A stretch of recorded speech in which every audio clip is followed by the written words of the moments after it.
Episode 20। मेरे कुछ कहने से पहले रेशम नमूदार हुई।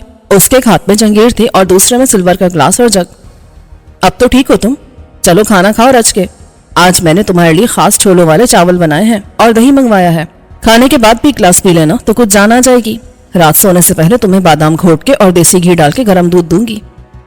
वो अपने लिए और बर्तनों के लिए जगह बनाते हुए बोली। मैंने कहा ऐसे ही मारना था तो मुझे बचाया क्यों था, डूब जाने दिया होता। हाँ है, ऐसी क्या बात है?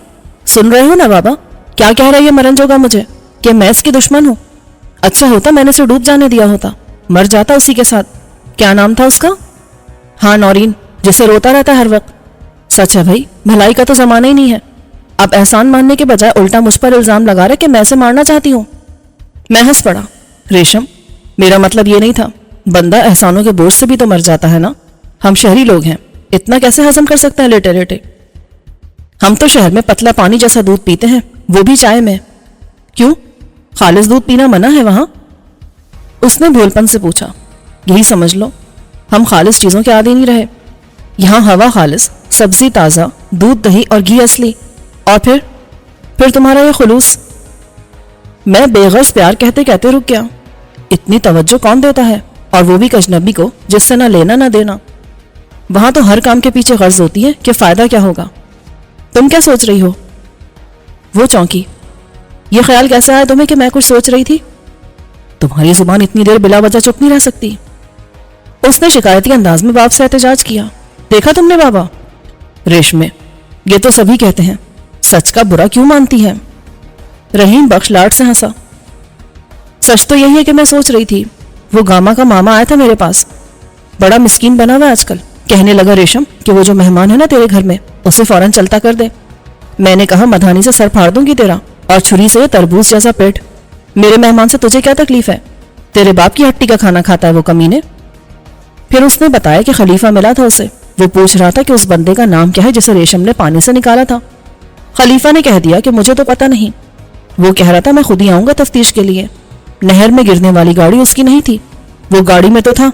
किसके साथ था? कच्ची पक्की रिपोर्ट होनी चाहिए, कल कोई पूछ ले फिर। खलीफा ने बड़ी अक्ल से काम लिया, कह दिया कि थानेदार साहब राह चलता को साथ बैठ गया होगा। उसकी गाड़ी होती या बंदे वाकिफ होते तो ऐसे चुप करके बैठ जाता वो क्या? ये तो वाकई तुम्हारे लिए परेशानी की बात होगी। ये पुलिस वाले मुझे भी मुजरिम बना सकते हैं और खामखा तुम्हें मुजरिम की मदद करने और पनाह देने के इल्जाम में तंग कर सकते हैं। मैं चला जाऊंगा सुबह, बल्कि रातों रात। वो घुर्राई। चला जाऊंगा रातों रात? कोई मखौल है क्या? हालत देखी अपनी। ये पहली बार ढंग से पेट भर के खाना खाया तुमने। शक्ल से बरसों के बीमार लगते हो अभी तक। यहां से निकल के जाओगे कहां, पहले ये बताओ। नहीं, बल्कि पहले ये लस्सी खत्म करो। मैंने हाथ जोड़ दिए। रेशम, चावल बहुत मजेदार थे और वाकई भूख लग गई थी, मगर एक बाल्टी लस्सी के अंदर गई तो सब बाहर आ जाएगा। किसी गामा का मामा नहीं हूं मैं। चल रहने दे पुत्र, जबरदस्ती ना कर। मैंने महसूस किया कि बुढ़ा कुछ फिक्रमंद हो रहा है। वो उठ गया। रेशम ने मेरी अपील मंजूर कर ली। अब तुम यूं करो परदेसी बाबू कि आज रात इधर ही रहो, पीछे वाले हिस्से में चले जाओ। उधर डरने की कोई बात नहीं, कोई जिन भूत नहीं आता। आया तो मैं उससे निमट लूंगा गांव की गोरी, डरना तो मुझे तुमसे चाहिए। वो हंस पड़ी। मुझसे तो सब डरते हैं। तुमने बुरा तो नहीं माना मेरी बात का? मैं बुरा मानूं तो मुंह पर सुना देती हूँ या हाथ मार देती हूँ। तुमने ऐसा क्या कहा था? गांव की गोरी नाम के बजाय जो कि तुम हो। वो फिर हंसी। मैंने भी तो शहरी बाबू कहा था तुम्हें, जो कि तुम हो। सुनो, मैं तुम्हारा बिस्तर उसी तख्त पे लगा देती हूँ। मच्छर बहुत है उधर, चादर मुंह तक लपेट के सो जाना। अभी कोई आया ना थाने का बंदा तो मैं साफ डरखा दूंगी कि वो तो चला गया, और नाम भी गलत बताऊंगी। मैंने सुना था उस थानेदार की बहन की शादी है मुल्तान में। कल ये जाएगा हफ्ता 10 दिन के लिए, लौट के आएगा तो सब भूला हुआ होगा। क्या नाम बताऊं मैं तुम्हारा? मैं अचानक चौंका। क्या जरूरत है झूठ की? पहलवानों खलीफा को मेरा नाम मालूम है। वो गामा का मामा तो चूचा है, चूचा। खेलती हूं मैं उस संडे के साथ। मैं कहूं ना रात है अभी, तो वो कसम खा के बोलेगा कि ये सूरज नहीं चांद है। उसकी तुम फिक्र ना करो, चूचा मेरी मुट्ठी में है। रह गया खलीफा तो वो मेरे बाबा का एक ही यार है। बाबा को बचाने के लिए ही तो उसने थानेदार को टाला था। वो सबसे पहले गवाह बनेगा कि तुम सलीम हो। सलीम? सलीम कौन? वो तिनक के बोली। तुम और कौन? इतनी सी बात नहीं समझते? ये नाम अच्छा लगता है। शहजादा सलीम को देखा था तुमने मुगल आजम में? میں گئی تھی پاپا کے ساتھ لاہور میں ایک مرتبہ داتا دربار کے مزار پر چادر چڑھانے، جب میرا بھائی گم ہوا تھا، اس وقت دیکھی تھی۔ ہائے کتنا دل چاہتا میرا پھر دیکھوں۔ شہزادہ سلیم تھا اپنا وہ دلیپ کمار، اور وہ جو انارکلی تھی نا، اللہ اتنی خوبصورت، اتنی خوبصورت۔ اور جب وہ ڈانس آتا تھا نا، پیار کیا تو ڈرنا کیا، میں اتنا روئی کہ ریشم میرا نام سلیم رکھنے سے کچھ نہیں ہوگا، میں دلیپ کمار نہیں بن جاؤں گا۔ مشکل تو ٹل جائے گی نا، میں اتنی فکر کر رہی ہوں تمہاری، تم میری اتنی سی بات نہیں مان سکتے۔ 2-4 دن میں ٹھیک ہو کے چلے ہی جانا ہے نا، پھر بے شک اپنا وہی نام رکھ لینا، خاور ٹاور۔ اس نے برتن اٹھائے اور غائب ہو گئی، پھر آئی تو تخت پر میرے لیے ایک دری بچھا کے سرہانے کی طرف تکیہ رکھ گئی اور ایک خیز دے گئی۔ اس کی خاموشی سے اس کی ناراضگی کا پتہ چلتا تھا، مگر میں نے بہت غنیمت جانا اور اس سے سبب نہیں پوچھا۔ اس کے جانے کے بعد بھی یہ دھڑکا ضرور لگا رہا کہ ابھی وہ گرما گرم دودھ کی بالٹی اٹھائے نمودار ہوگی اور کہے گی کہ پیو، ورنہ ڈالتی ہوں سر پر۔ معلوم نہیں تیمارداری کا اس قدر اہم فریضہ اس نے اپنی برہمی پر کیسے قربان کر دیا۔ میں کچھ دیر اندھیرے میں تاروں بھرے آسمان میں دم بدم روشن ہوتے چاند کو دیکھتا رہا۔ از خود میرا ذہن نورین کے تصور میں الجھ گیا تھا۔ چاند میں اس کی شبیہ روشن ہو گئی تھی، پل پل روپ دکھاتا، رنگ بدلتا اس کا چہرہ گزرتے وقت کے ہر لمحے کی تصویر بن گیا۔ وہ نیم خواب، نیم بیداری جیسی کیفیت تھی جب میں نے نورین کے ہاتھ کا لمس اپنے ماتھے پر محسوس کیا، اور اس کے وجود کی خوشبو نے میرے حواس کو یوں بیدار کیا کہ میں اٹھ کر بیٹھ گیا۔ میں نے دھند لگے میں ادھر ادھر دیکھا۔ نورین کہاں ہو تم؟ میرے دل کی دھڑکن نے صدا دی، مگر میرے گرد رات محیط تھی جس کے سناٹے کو جھینگروں کی صدا منتشر کر رہی تھی۔ میری گھڑی میرے ہاتھ پر سلامت رہی تھی۔ ایسی واٹر پروف آٹومیٹک گھڑی کو پولیس اور جیل کے مردار خور گدھوں سے بچانے کے لیے مجھے بڑے جتن کرنا پڑے تھے۔ اس قیمتی گھڑی کے ساتھ ماضی کا ایک جذباتی رشتہ تھا۔ گھڑی میں رات کے 12 بج رہے تھے۔ دوبارہ سونے کی کوشش میں ناکام ہو کے میں اس مختصر سے احاطے میں ٹہلنے لگا۔ وہاں دیوار کے ساتھ ساتھ سبزیوں کی بیلیں تھیں۔ فالتو زمین کا 3/4 حصہ مختلف سبزیوں نے گھیر رکھا تھا۔ آخری حصے میں مرغیاں تھیں۔ یہ سب بھی ان باپ بیٹی کے باقی رہ جانے والے خاندان کے لیے بقا کا سرمایہ تھا۔ وہ فاضل سبزی اور انڈے کسی کو فروخت کر دیتے تھے۔ سب کچھ دیکھنے کے باوجود میں کچھ نہیں دیکھ رہا تھا۔ میرا ذہن گزرے وقت کی یادوں کے صحرا میں بھٹک رہا تھا۔ سلیم، ریشم نے پیچھے سے اچانک میرے شانے پر ہاتھ رکھا تو میں ایک دم چونک کے پلٹا۔ بھاڑ میں گیا سلیم، اور جہنم میں جاؤ اس کے انارکلی، میں نے بھنا کے کہا۔ خلاف توقع اس نے کسی رد عمل کا اظہار نہیں کیا۔ تمہیں نیند نہیں آ رہی ہوگی، آؤ میرے ساتھ، مجھے تم سے کچھ ضروری بات کرنی ہے۔ وہ میرے ساتھ تخت پہ پیر لٹکا کے بیٹھ گئی۔ نورین کی یاد آ رہی تھی۔ ریشم، مجھے یقین نہیں آتا کہ وہ مجھے چھوڑ گئی ہے۔ آ جاتا یقین وقت کے ساتھ۔ بابا کو دیکھو۔ ریشم، مجھے تمہاری مدد کی ضرورت ہے۔ میں نے اس کا ہاتھ پکڑ کے اپنی آنکھوں سے لگا لیا۔ اس نے ایک جھٹکے سے ہاتھ چھڑا لیا۔ تم رو رہے ہو؟ مرد ہو کے رو رہے ہو؟ شرم کرو شرم۔ دکھ تو سب کے ایک ہوتے ہیں ریشم، بتاؤ میری مدد کرو گی؟ ایک تم ہی ہو جس سے میں کہہ سکتا ہوں۔ وہ مجھے قابل تحرم نظروں سے دیکھتی رہی۔ کرنا کیا چاہتے ہو تم؟ میں ندی کی تہہ سے تلاش کرنا چاہتا ہوں۔ یہ کام بہت مشکل ہے، لیکن آسان ہو سکتا ہے اگر میرے پاس ندی کی تہہ تک جانے کی آسانی ہو، کچھ سامان ہو، مگر وہ سب یہاں نہیں ملے گا۔ آکسیجن ماسک، ایک طاقتور ٹارچ، اور پیسے بھی نہیں ہیں میرے پاس کہ شہر سے منگوا لوں۔ بس ایک بار، صرف ایک بار مجھے یقین آ جائے کہ اب وہ نہیں رہی۔ تمہاری مشکل میں آسان کر سکتی ہوں۔ تم؟ یہ اتنا آسان ہوتا ریشم تو میرے عذاب کا جال کٹ جاتا جس میں میری روح گرفتار ہے۔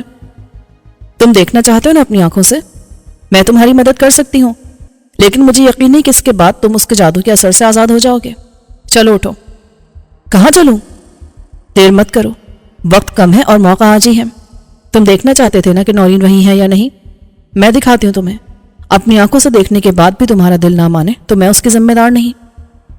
میں نے اس کے ساتھ چلتے چلتے کہا، خدا کے لیے پہلے مجھے سمجھا دو، یہ سب کیا ہے؟ کیا کرنا چاہتی ہو تم آخر؟ وہ بگڑ گئی۔ کیسی پٹھی مت والا بندہ ہے، خود ہی کہا تھا مجھ سے کہ ندی کے پانی میں اتر کے اسے دیکھنا ہے۔ لیکن ریشم، تم کیا کر سکتی ہو؟ خالی ہاتھ، اور پھر اتنی رات گئے؟ اس سے تمہیں کیا؟ چپ چاپ چلو میرے ساتھ، فجر سے پہلے پہلے ہمیں واپس یہاں پہنچ جانا چاہیے، اس وقت دیکھنے والا کوئی نہیں۔ اس نے جھک کر ایک ڈنڈی اٹھا لی۔ کتے ہوتے ہیں رات کو، کبھی کبھی گیدڑ بھی آ جاتے ہیں، لیکن ڈرنے کی کوئی بات نہیں۔ تمہیں کسی سے ڈر نہیں لگتا؟ کسی سے کیا مطلب؟ میں اللہ سے ڈرتی ہوں، اپنے ابا سے ڈرتی ہوں، چھپکلی اور چوہے سے بھی۔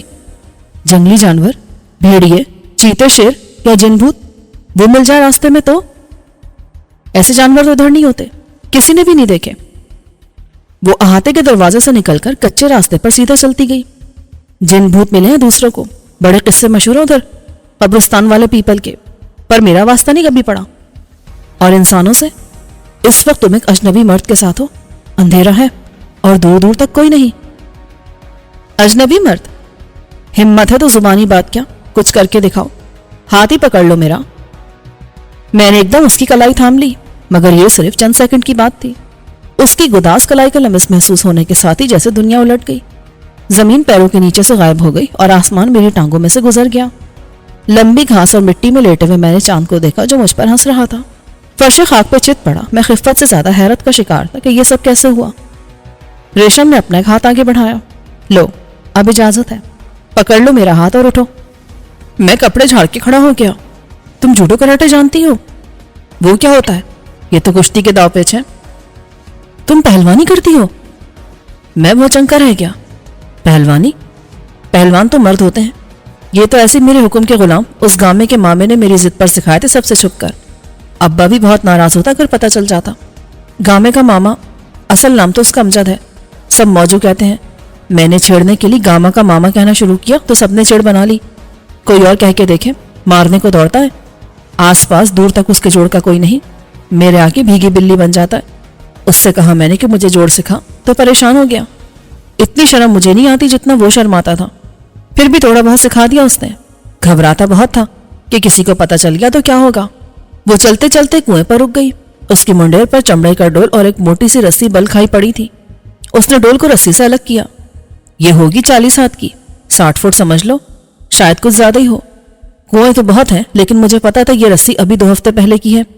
एक बंदा गिर गया था कुएं में, कोई मलंग फकीर था। असल बात का पता सिर्फ मुझे है। जानू मोची की बीवी ने खुद मुझे बताया कि कमीना ना जाने कहां से आके उधर मुंडेर पर बैठा था। वो पानी भरना है तो उससे चिमट गया भूत की तरह। उसके कपड़े फट गए खुद को छुड़ाने में, लेकिन वो लगा मुंडेर से तो उसने धक्का दे दिया और भाग आई। जब उसे निकालने लगे तो बीच में ही रस्सी टूट गई थी। वो फिर जाके पानी में गिरा। मर तो वो पहले ही चुका था। उस वक्त कोई लाया था नई रस्सी, लेकिन अब इस कुएं से पानी कोई नहीं पीता। औरतें क्या, मर्द भी डरते हैं इधर आते हुए। एक सिर्फ तुम हो जो किसी से नहीं डरती हो। दूर हो जाएगी किसी दिन की गलतफहमी। आखिर हो तो एक लड़की। मैंने कहा है ना कि मैं चूहे से और छिपकली से डरती हूं। तुम किससे डरते हो? अभी सिर्फ तुमसे। ये बताओ हम जा कहाँ रहे हैं? उसने ऊपर देखा, बादल आ गए। अच्छा है चांद की रोशनी भी ना रहे। आज नदी का पानी उतर गया था। पिछले हफ्ते इधर बारिशें बहुत हुई, उसी से नदी चढ़ी थी। क्या पता कल फिर हो जाए, लेकिन इस वक्त वहां पानी 40-50 फुट होगा। पुल के सुतून देखने से अंदाजा हो जाएगा। तैरना आता है ना? आता है, लेकिन किसी ने देख लिया फिर? इतना डरते हो तो फिर छोड़ो।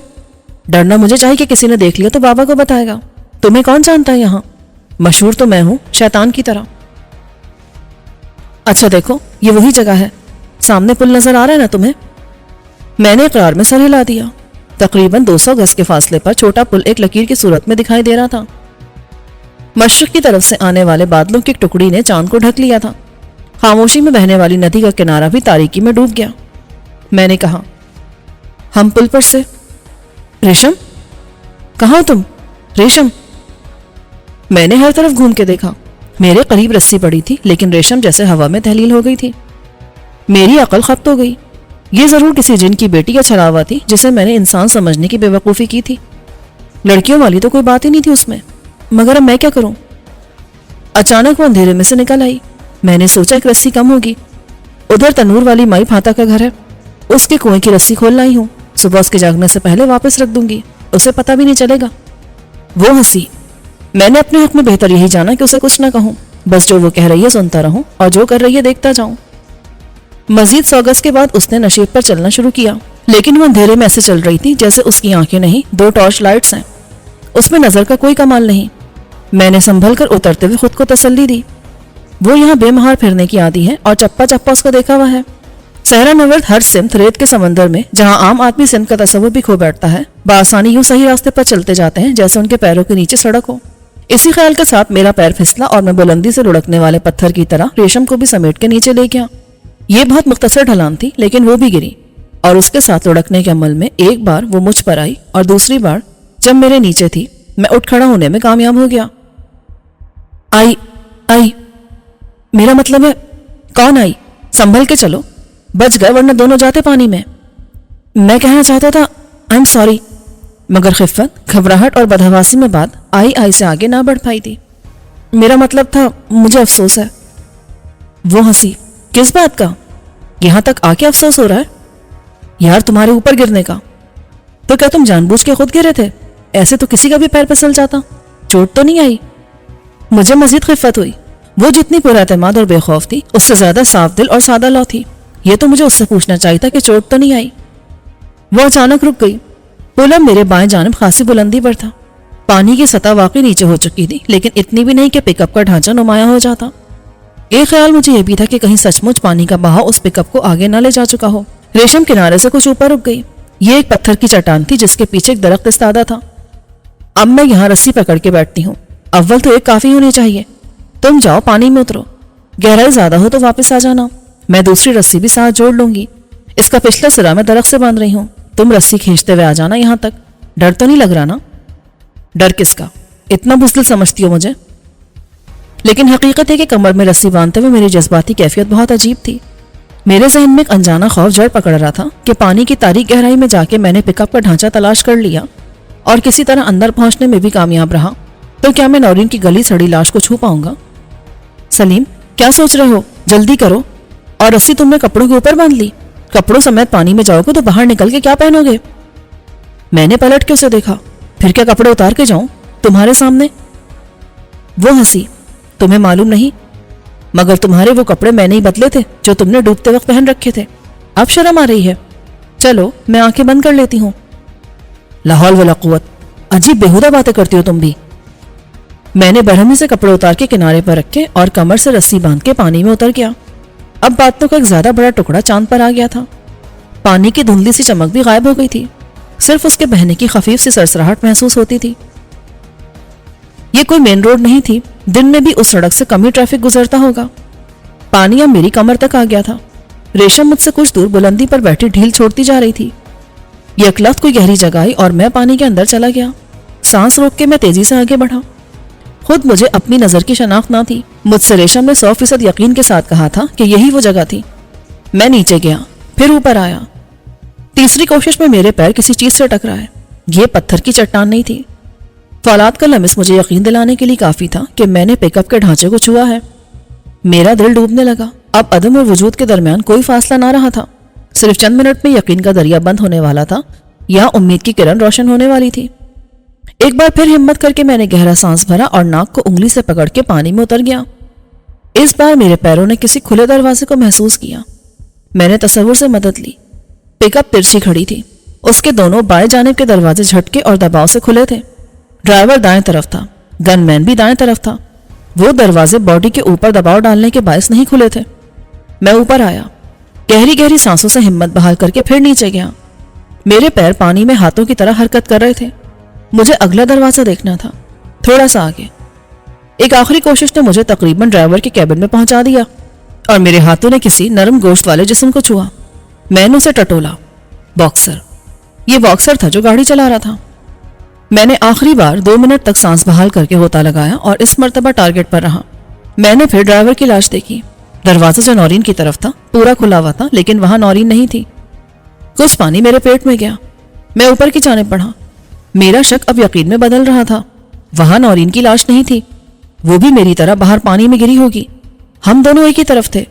पानी मुझे बहा के ले गया था तो उसे भी ले गया होगा। कोई नहीं जान सकता था कि कहां। मुझे तो तैरना भी आता था, इसके बावजूद मैं किनारे तक नहीं पहुंच पाया था। पुल से गाड़ी के साथ नदी में और गाड़ी से बाहर पानी में गिरने के बाद क्या नौरीन के होशो हवास सलामत रहे होंगे? क्या जिस्मानी तौर पर भी उसे कोई गजन नहीं पहुंची होगी? उसकी तो हड्डियां भी नाजुक थी और उसे तैरना आता होगा, तब भी क्या वो तैर सकी होगी? इन सारे सवालात का जवाब नफी में आता था। फिर भी मैं उस मौहूम उम्मीद से कैसे दस्तबरदार होता कि शायद किसी ने उसे भी बचा लिया हो। मेरी तरह उसे भी बेहोशी की कैफियत में बहते हुए पानी से निकाल लिया गया हो और जैसे मैं जिंदा हूं वो भी जिंदा हो। किनारे पर आकर मैं बेसुध गिर गया। वो मुझे नहीं मिली। तुमने अच्छी तरह देखा? हाँ, उसकी लाश गाड़ी में नहीं है। ड्राइवर की लाश फंसी हुई है। तुम्हारा बच जाना एक मौजज़ा था, और क्या कहा जा सकता है। यह भी तो हो सकता है कि पानी उसे बहा के ले गया हो, किसी रेशम ने उसे भी बचा लिया हो।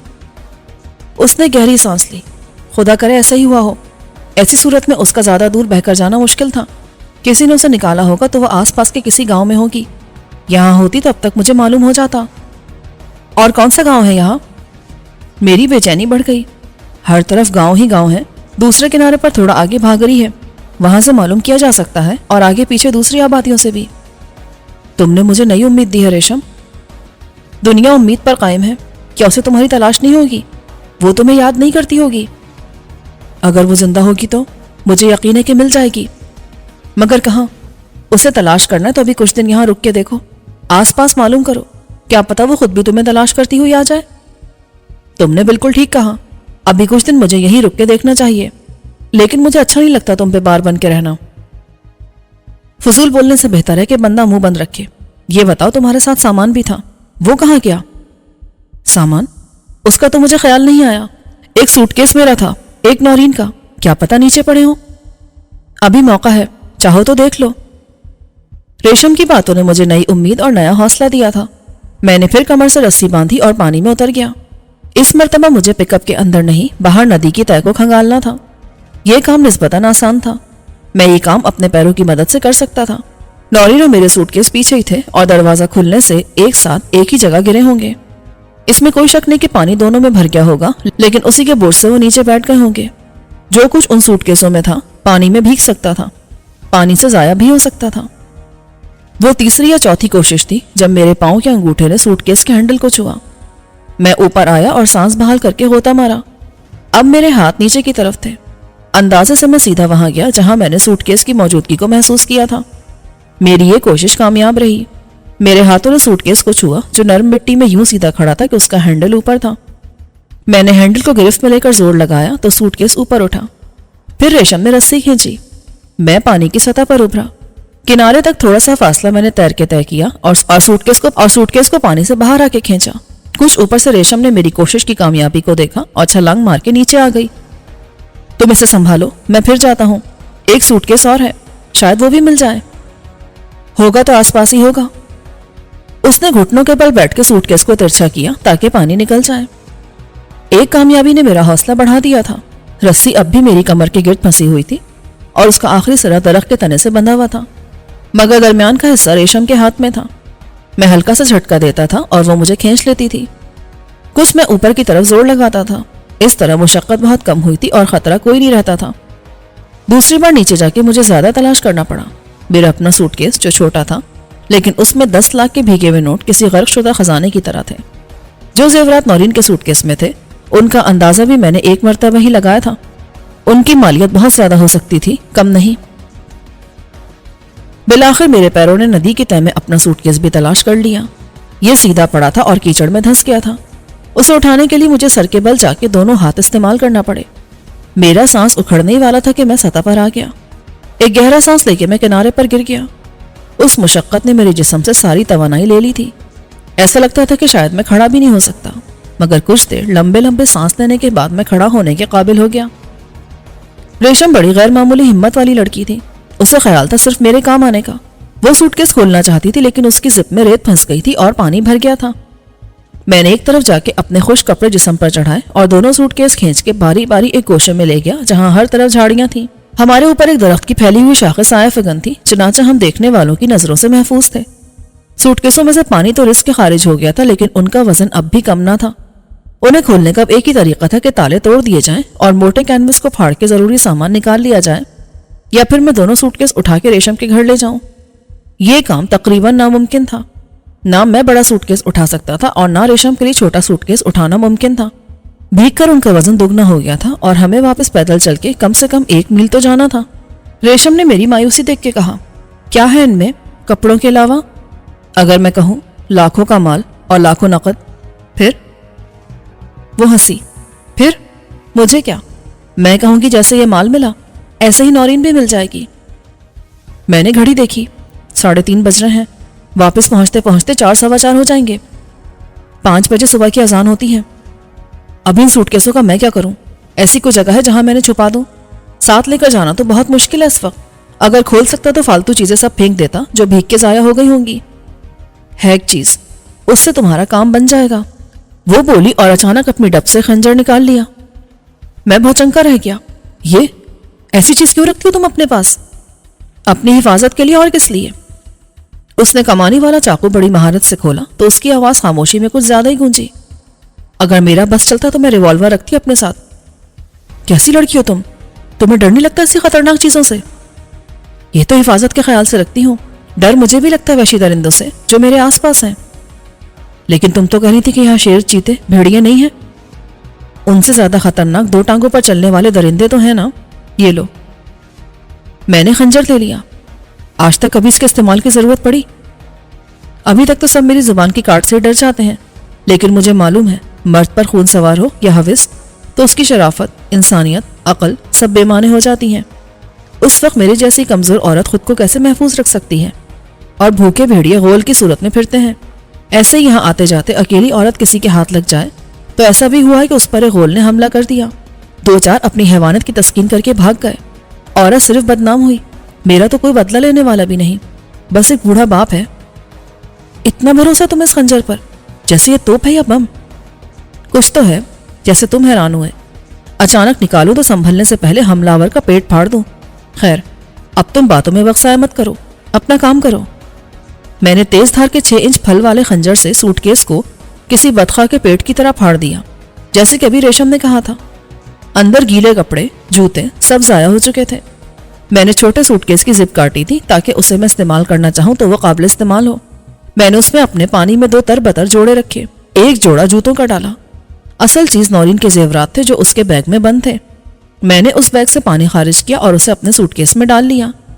10 لاکھ کے نوٹ جو میرے ہی سوٹ کیس میں تھے یقیناً بھیگ کے نرم پڑ چکے ہوں گے کہ انہیں الگ کرنے کی کوشش میں ان کے ٹکڑے ہو جاتے۔ انہیں بعد میں احتیاط سے دھوپ میں سکھانا، پھر استری کر کے سیدھا کرنا ضروری تھا۔ سونے کے بھاری پن اور ہر چیز کے نم ہونے کے باعث وزن کچھ زیادہ ہو گیا تھا۔ میں نے اپنے کپڑے، جوتے نکال کے واپس بڑے سوٹ کیس میں ڈالے اور اس کو رسی کے ایک ٹکڑے سے باندھ کے واپس ندی میں پھینک دیا۔ چھپاک کی آواز کے ساتھ وہ ہمیشہ کے لیے دریا کی تہ میں بیٹھ گیا۔